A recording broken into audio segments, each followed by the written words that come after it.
today. Banner headline, markets rocked by Trump show economic fear across Wall Street. Right under that, next headline, NASDAQ 100 sheds $1.1 trillion in value. Right under that, next headline, stocks fall most this year with recession warnings blaring. Right under that, next headline, Tesla tumbles most since 2020. Next headline over, billionaires at Trump's swearing in have since lost $209 billion. Quote, the start of Trump's second term has delivered a stunning reversal for many of the billionaires who were seated behind Trump in the Capitol Rotunda while he was being sworn in.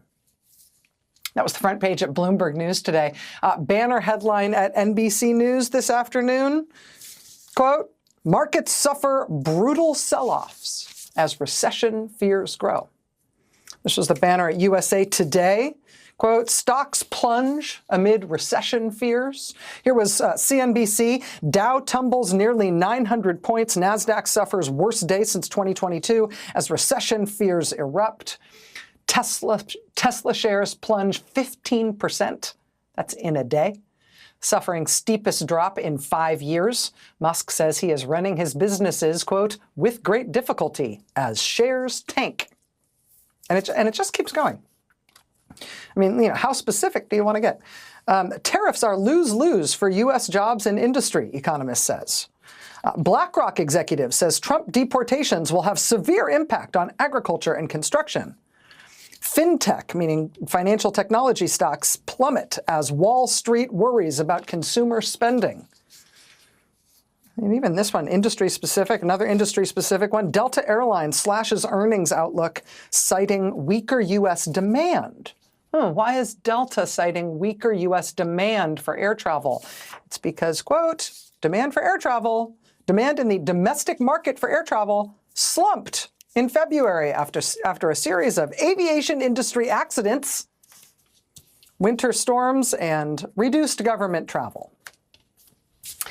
Just on that one piece of it, whether or not Americans are interested in flying anywhere these days, after yet another plane crash this weekend, this time in Lancaster, Pennsylvania. The Atlantic magazine is now reporting on how things are going at the FAA under Donald Trump and his top campaign donor, Elon Musk, who owns both Twitter and also SpaceX, the troubled space company, with its subsidiary Starlink, the satellite internet company. The Atlantic reports, quote, last week disruptions occurred at airports from Florida to Pennsylvania because of the explosion of the SpaceX Starship on its latest test flight, which rained down debris and snarled air traffic. When these disturbances occur, sometimes suddenly, it falls to aeronautical information specialists to update charts and maps and flight procedures that each day guide more than 45,000 flights and 2.9 million passengers across America's more than 29 million square miles of airspace. Quote, Trump's drive to downsize the federal government, as directed by Elon Musk's DOGE initiative, is drastically reducing the number of aeronautical information specialists and other workers in critical safety roles at the FAA. Interviews and internal FAA records show that as many as 12% of the nation's aeronautical information specialists have now been fired or have exited the agency.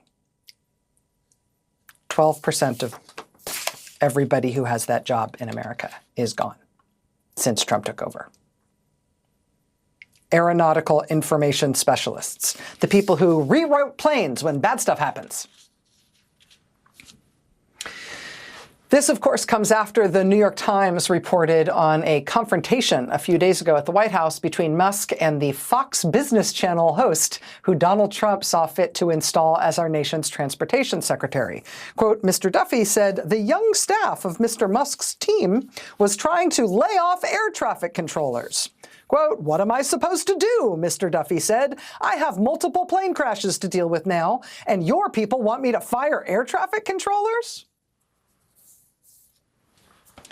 And stick a pin in that for a second. We'll come back to the president's top donor and what he's doing to American air travel in just a moment and how we ought to be thinking about that given what's going on in the news right now. But As the markets crash today, and as Wall Street and the business sector and economists broadly start to righteously freak out about what the American people have wrought by reinstalling Donald Trump in the White House, have a look at this from this weekend. This was another weekend in which we saw people protesting all over the country at Elon Musk's car company, at Tesla dealerships everywhere. Protests this weekend at the Tesla dealership in Pasadena, California, which is Southern California, also Palo Alto up in Northern California, in Decatur, Georgia, in Vancouver, Washington, in Boston at the big Tesla dealership there, in Chicago at the Tesla dealership on the Gold Coast there, in Manhattan at the Tesla dealership. There was another big protest this weekend at which people did civil disobedience and got arrested. I think this is the second, if not the third time that people have actually done civil disobedience and had to be dragged out of that Tesla showroom in New York City. This was a big weekend of protests. Women's Day this weekend brought out a lot of anti-Trump, anti-Elon Musk protesters, plus people standing up for abortion rights and for immigrants' rights. We saw big women's marches this weekend in Atlanta and in places as far-flung as Lexington, Kentucky, and Pittsburgh, Kansas, and Indianapolis. In New York City, there was a big march. In Los Angeles, they had a really big women's march. There were protests and big marches in Boston and in Sacramento and in Portland, Oregon, and at the state capitol in St. Paul, Minnesota. People demonstrated peacefully in Cincinnati this weekend, targeting Vice President J.D. Vance while he was out with his young daughter. His interactions with those protesters apparently made him very, very, very angry. Saturday saw a big protest in Bethesda, Maryland, to defend the NIH protest. Look at the size of this. In Bethesda this weekend, lots of people turned out for that. Saturday night in Washington, D.C., there was a nighttime March for Drag, where they marched to the Kennedy Center to protest Trump's recent personal takeover of the Kennedy Center and his executive orders attacking transgender people in every conceivable way. Saturday in Milwaukee, Wisconsin, there was a daytime protest to defend veterans, a protest in Milwaukee against the massive cuts that Trump has slated for the VA. New York Times reporting this weekend that Trump's huge VA cuts have already cut off midstream clinical trials for veterans with advanced cancer. These are clinical trials for veterans who effectively don't have any other treatment options left, and they are facing death. And these clinical trials at the VA might be their best shot to live, but they are canceled now because of the cuts that Trump has already imposed on the VA. That is ahead of the 80,000 people he says he's going to fire at the VA by June. On Saturday in Washington, people unfurled this huge Ukraine flag for a Don't Abandon Ukraine protest that was on the ellipse outside the White House. In Texas, Massachusetts Senator Elizabeth Warren traveled to Austin, Texas this weekend, and Elizabeth Warren rallied, look at this, in Austin, Texas, turned out 3,500 people at the state capitol in Austin. Senator Bernie Sanders of Vermont continued his project of rallying people all across the country this weekend. He has been specifically focused on House districts that are currently represented by Republicans. Look at this crowd. Kenosha, Wisconsin on Friday night, 4,000 people turned out in Kenosha to see Bernie Sanders. The next morning, elsewhere in Wisconsin, he was in Altoona. In Altoona, Wisconsin, on Saturday morning, more than 2,500 people showed up to see Bernie Sanders. That's about a quarter of the town's entire population. Then on Sunday, Senator Sanders went to suburban Detroit, Michigan, where he spoke to 9,000 people. More than 9,000 people turned out in Michigan to see Bernie Sanders. Town halls with members of Congress continue to be packed, and also really interesting, in Washington state this weekend, Democratic Congresswoman Emily Randall held a packed town hall in Tacoma Friday night. She was then slated to hold another one Saturday morning in Bremerton, Washington, but so many people packed into that one that the venue filled up in minutes. She apparently made the decision on the spot that she would just stay and hold a whole second town hall after the morning one so that people could get in from the overflow to ask her questions. She just doubled up. And I'll say, I watched a lot of the footage from those town halls, and her constituents were asking her questions, but Congresswoman Randall's constituents were also there to holler at her to do more. Congresswoman Randall is one of the Democratic members of Congress who walked out of President Trump's speech to Congress last week. And she did get a huge round of applause from her constituents for that. But the tone of that town hall was really anguish from her constituents about what's happening in Washington, and honestly demands to her that she do more, that she somehow find a way to be even more confrontational against Trump. Again, in Texas, Congressman Joaquin Castro held a packed house, had a packed house at his San Antonio town hall as well. Local news interviewed some of his constituents who were in tears, talking about how concerned and angry they are about what Trump is doing to the government. And this is an interesting one. This is a Republican. In Western Michigan, Republican Congressman Bill Huizenga, I think that's how you say his name. It's Huizenga, Huizenga. He held a teletown hall this weekend with his constituents. He actually told his constituents on the call that he didn't want to do an in-person town hall because he thought people would be disruptive if he showed up in person. So he just did it by phone. Even still, even though it was just on the phone, that still led to his local ABC affiliate in Western Michigan, getting him on the record and on tape from that teletown hall with this.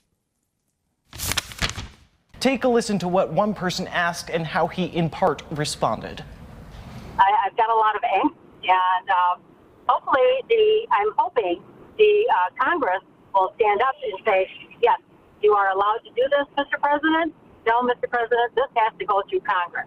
Is that something that Congress is willing to do? I will fully admit, I think Elon Musk has tweeted first and thought second sometimes, and it's been he has plunged ahead without necessarily knowing and understanding what he legally has to do or what he is going to be doing. Republican Congressman Bill Huizenga from Michigan, afraid to meet his constituents in person, but telling them in a telephone town hall, Elon Musk has tweeted first and thought second. He has plunged ahead without knowing and understanding what he legally has to do or what he is going to be doing. The actions of Donald Trump and Elon Musk are indefensible, according to Republican members of Congress. And they do not want to have to admit that on camera in front of their constituents, let alone face them eyeball to eyeball. But doing a teletown hall still gets you on tape, even when you're just there on the phone. In Kansas this weekend, Republican Congressman Ron Estes thought that he figured out how to fix this problem. This is fantastic. Congressman Estes called for a rally. He called for a big pro-Trump rally and protest event in his district. And it was to be sponsored by a right-wing group called Americans for Prosperity.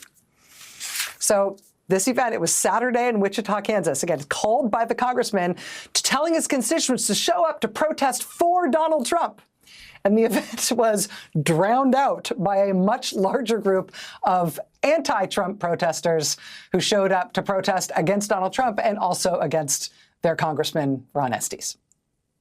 If you look at any of the signs, you'll see everything from protect DEI to protect women to help Ukraine. It's just a little bit of everything all at once. Defend Democracy organizers use the rally as a lightning rod, aiming to express their opposition to state leaders on a variety of topics. The DEI, said, the firing of so many people for no reason, the park rangers. Arguing that the job cuts by President Donald Trump and Elon Musk's Department of Government Efficiency are only hurting Kansans. Again, that was supposed to be the pro-Trump event. Dang nabbit! Republican Congressman Ron Estes of Kansas trying to get people to rally for Trump, trying to get some good press for the Republicans and Trump, but then the number of people who turn out in Kansas to protest against him and against Trump just totally dwarfs what he was trying to do. Let me just show you one more little 10-second blip of this. This is the very end of that local news package on KSN in Kansas.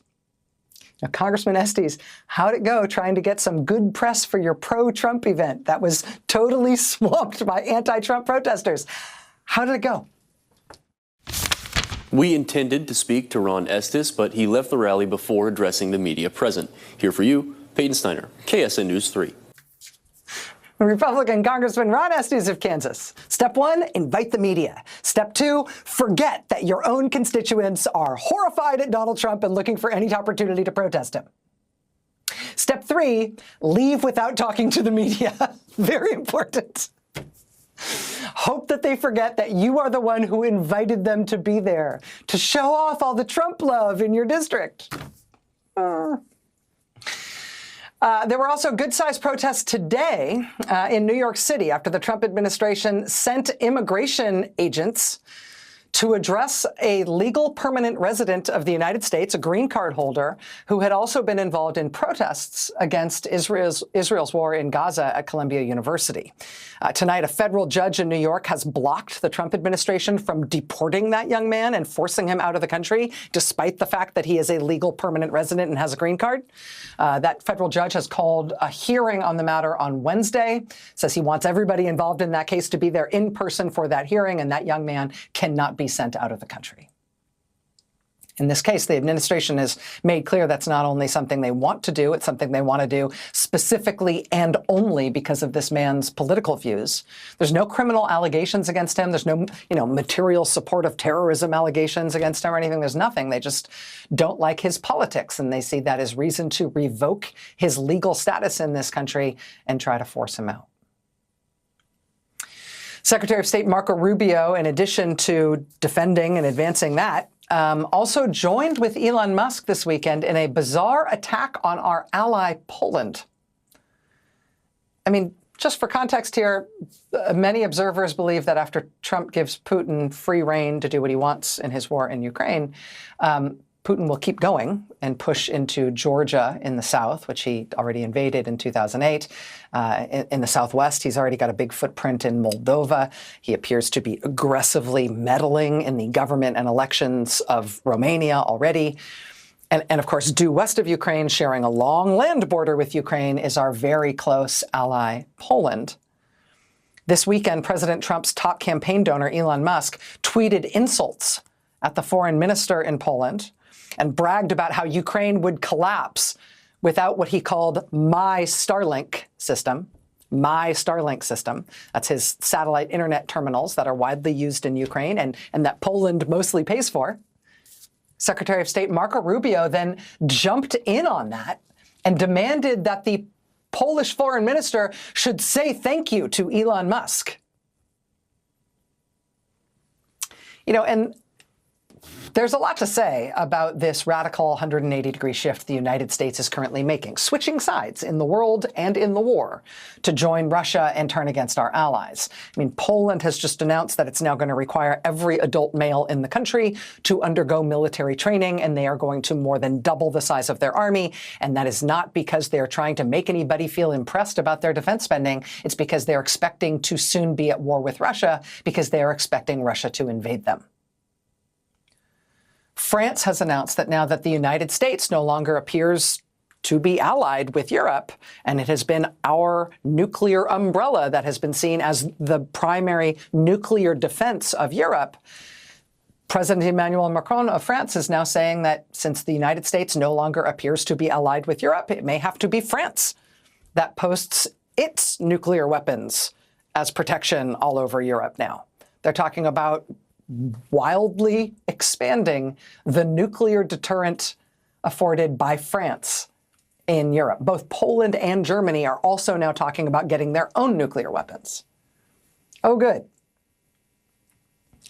Trump has meanwhile just cut our support for nuclear nonproliferation detectives all over the globe. These are the people who hunt for those who are trying to illicitly acquire nuclear weapons or materials. They work all over the world, including Iran.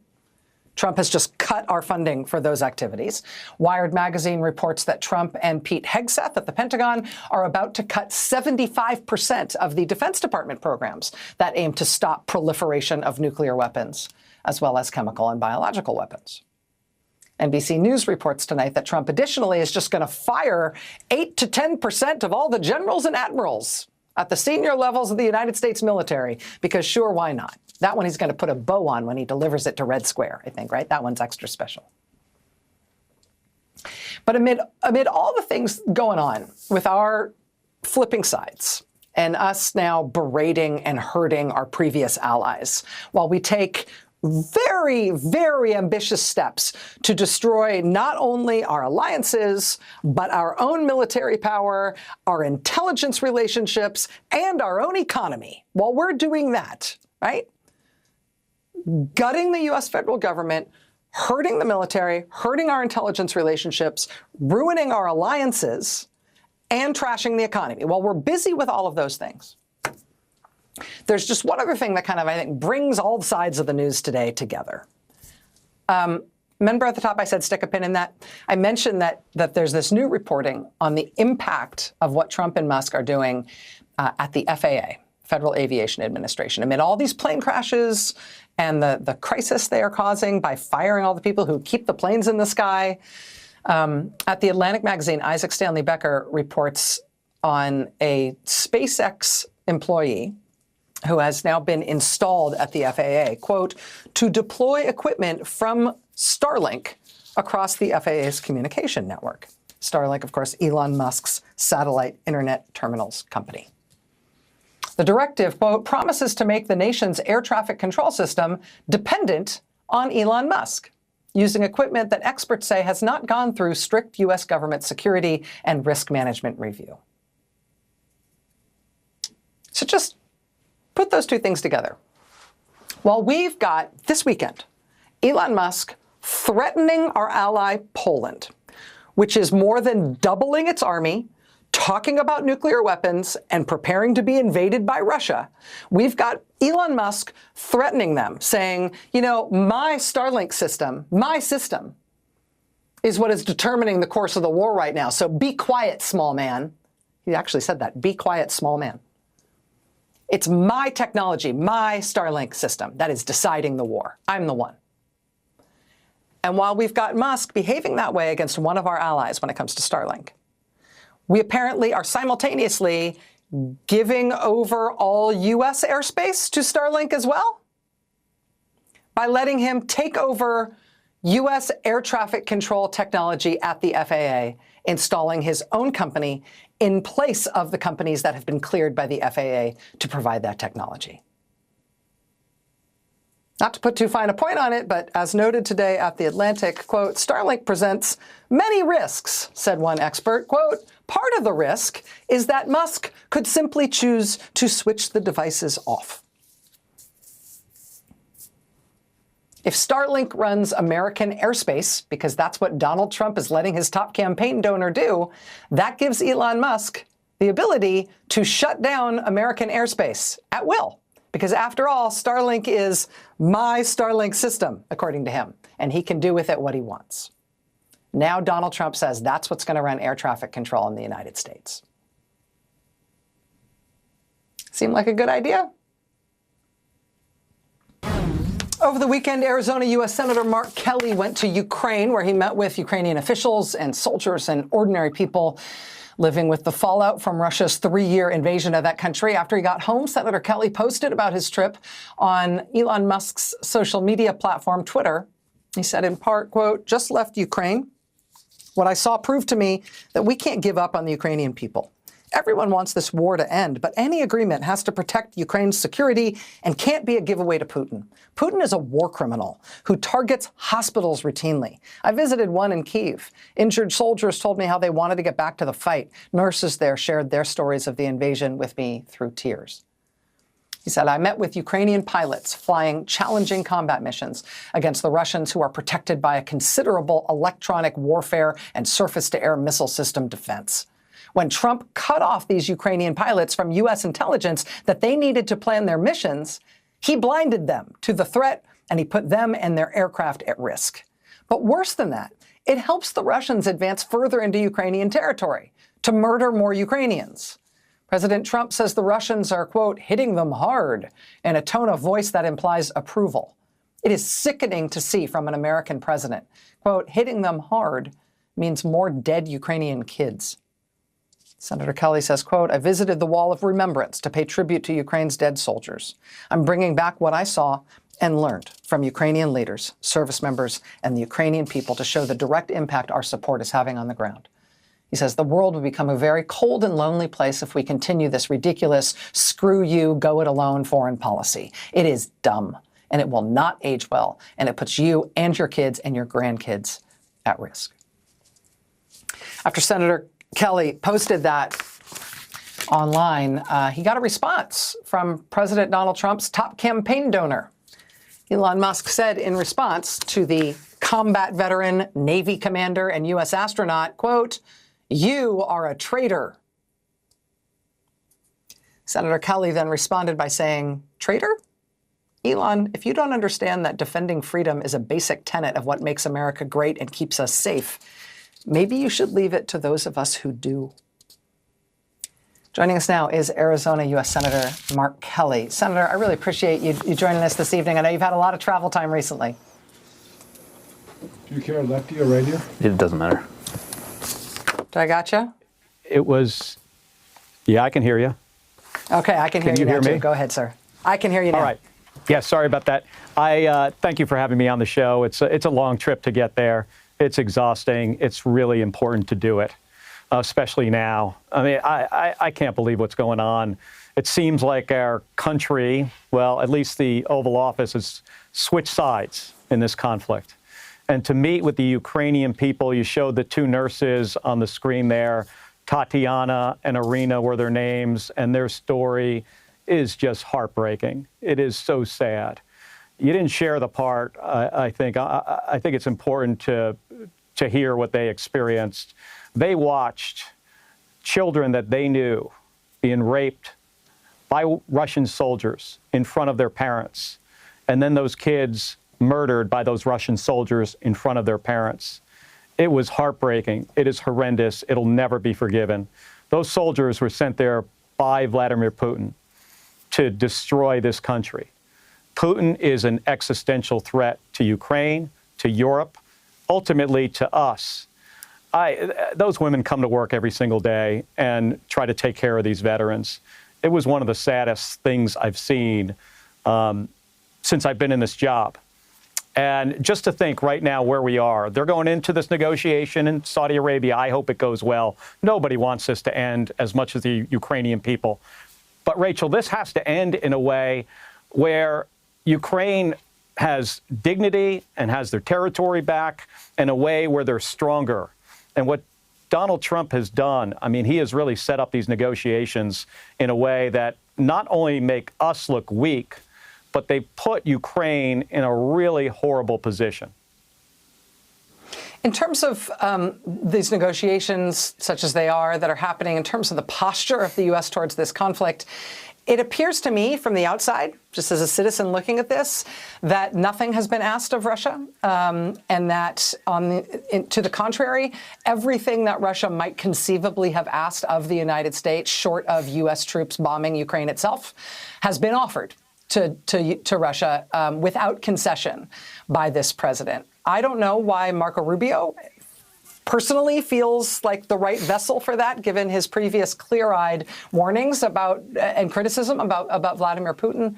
Do you feel like there's anything the United States could do, if it had its wits about it, to try to change some of the way that Trump is interacting already with Russia and Ukraine in a way to make it more likely that Ukraine loses this war? Well, I could tell you what we shouldn't have done. Right at the beginning here of this negotiation, Donald Trump decides to give up Ukrainian territory, say that's not an option, they're not going to get everything back, and to say they'll never be a member of NATO. That's not the way you go into a negotiation. And Secretary Rubio said something similar here on his way to Saudi Arabia. You always want to negotiate from a position of strength. They're not doing that. You're right, they have not asked anything of the Russians. And Putin is a criminal. He respects, if anything, he respects strength. But keep in mind, Rachel, he wants to undermine Western civilization. He wants to undermine our country, our democracy. He wants to take back territory. He's talked about that. He wants Ukraine back. Then he's going to go to the Baltics. He's going to go to Poland. And then we have to come to their defense. What I'm trying to do here is making the American people aware that what this administration is doing right now, they are making serious mistakes. We've got to go into a negotiation strong. Donald Trump thinks, he looks, strong, but he's really being a bully. and he's, at least for the Russians, he's making us look weak. Senator, I have to ask you, and I apologize in advance for doing this, but I have to ask you if you have any response tonight to what the president's top campaign donor, Mr. Musk, said about you, bluntly calling you a traitor in response to you writing about your trip to Ukraine.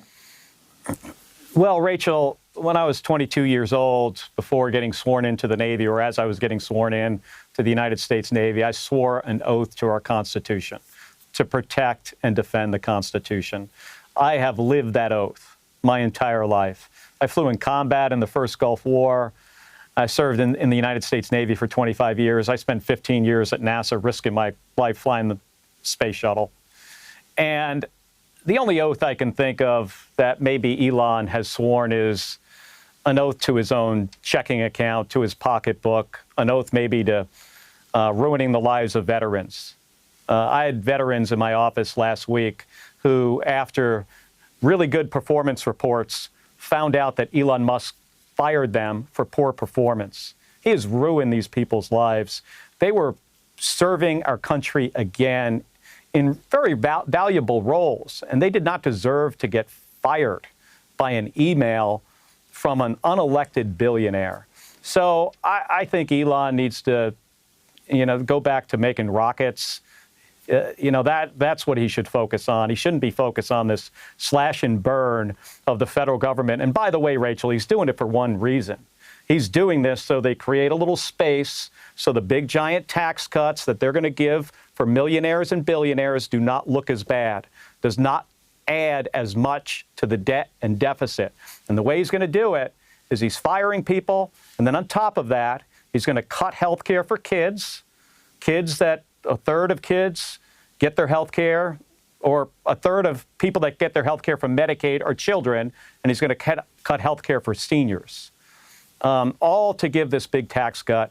So I would prefer if Elon went back to his old job, at SpaceX and Tesla.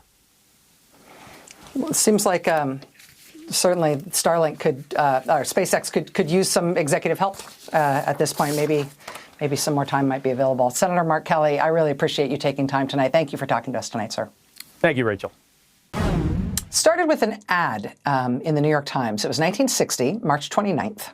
And the Times ran this full-page ad soliciting donations for the Reverend Martin Luther King Jr. and for college students in the South who had been fighting segregation there. And this fundraising appeal, heed their rising voices. It listed a bunch of ways in which the students in particular were allegedly being harassed and terrorized in the South. Now, there was a city commissioner in Montgomery, Alabama, whose name was L.B. Sullivan. And L.B. Sullivan saw that ad and decided he would sue the New York Times over that ad, sue them for libel. The ad in the Times accused Southern officials of violence and intimidation, of violating the Constitution. And Mr. L.B. Sullivan said that meant that the Times had defamed him as a Southern official because he said there were details in the ad that were exaggerated or incorrect. When he sued the Times, this was the headline in the local paper in Montgomery: "State finds formidable legal club to swing at out-of-state press."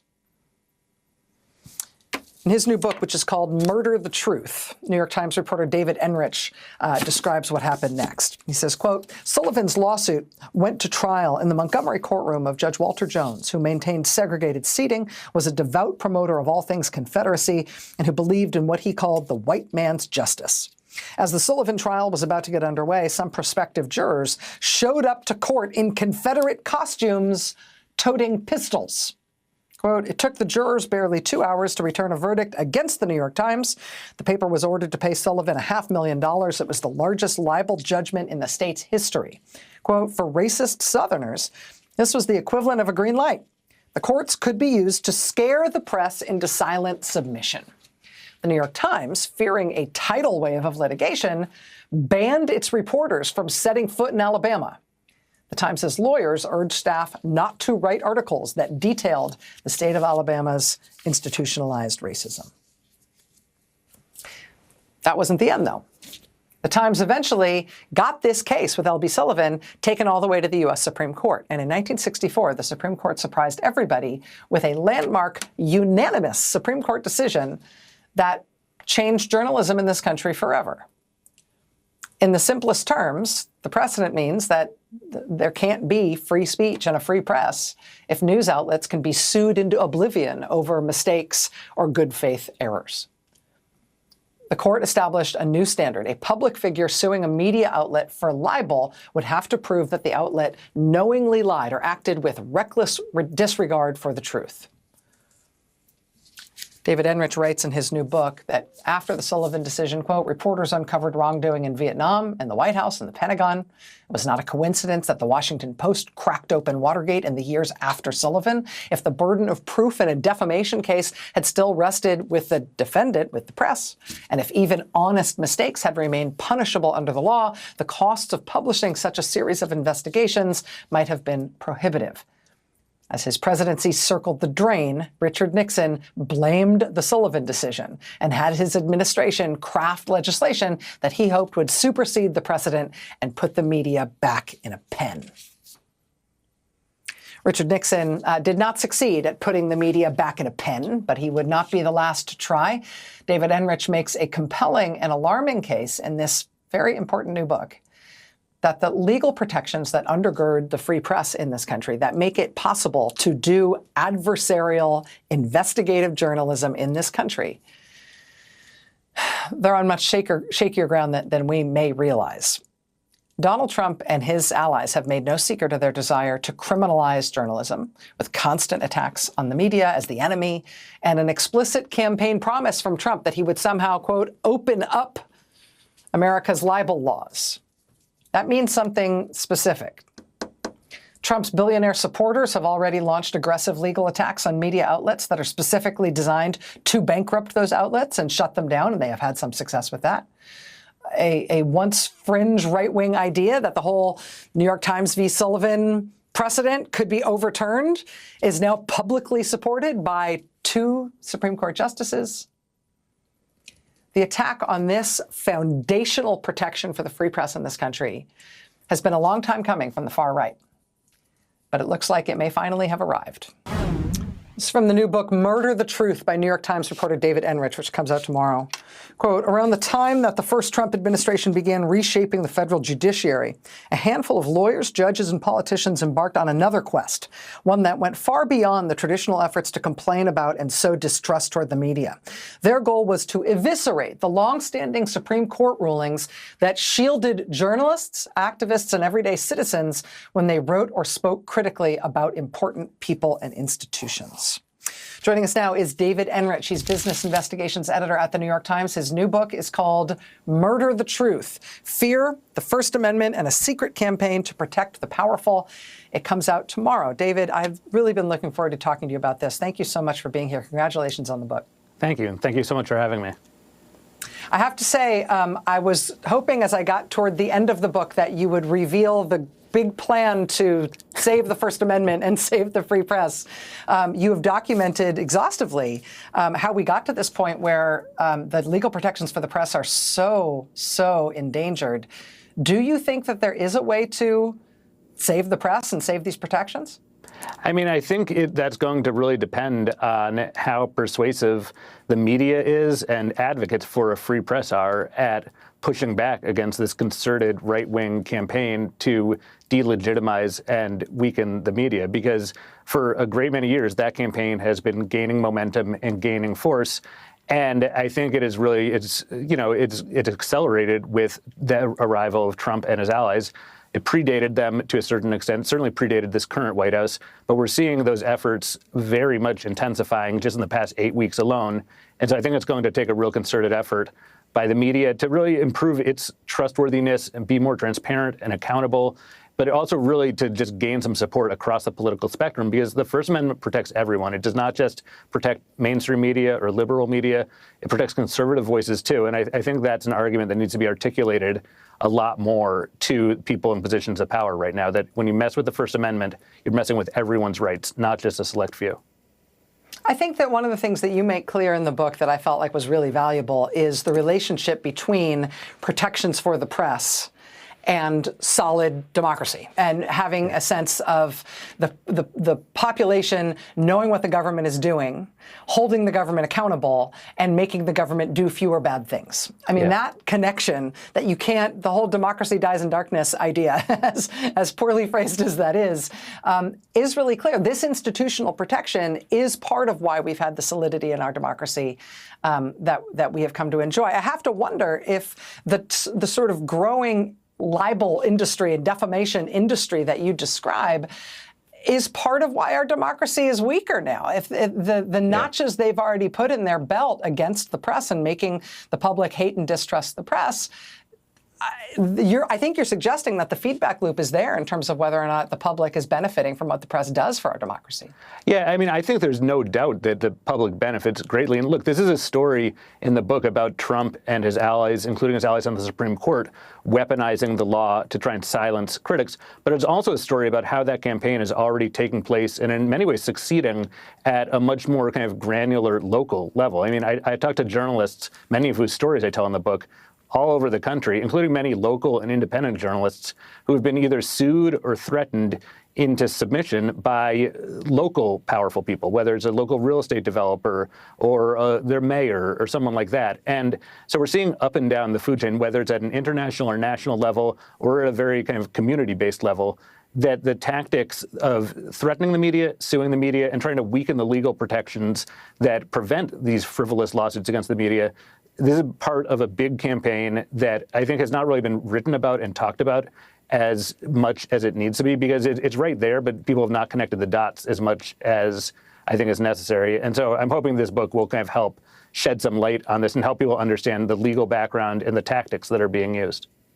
Yeah, it's a systemic effort. And just as like the power grab in Washington is in large part to sort of obviate the power of Congress, that's an important thing to understand, but everybody hates Congress, and so nobody wants to stick up for them. In the same way, the power grab to disempower and take away all protections for the press to operate is a systemic and important thing, but you have to take the side of the press, which is very unpopular, in order to make the case. You found the right way to do it in telling the story in terms of how this works as an institution, why we need the press and these protections for the country.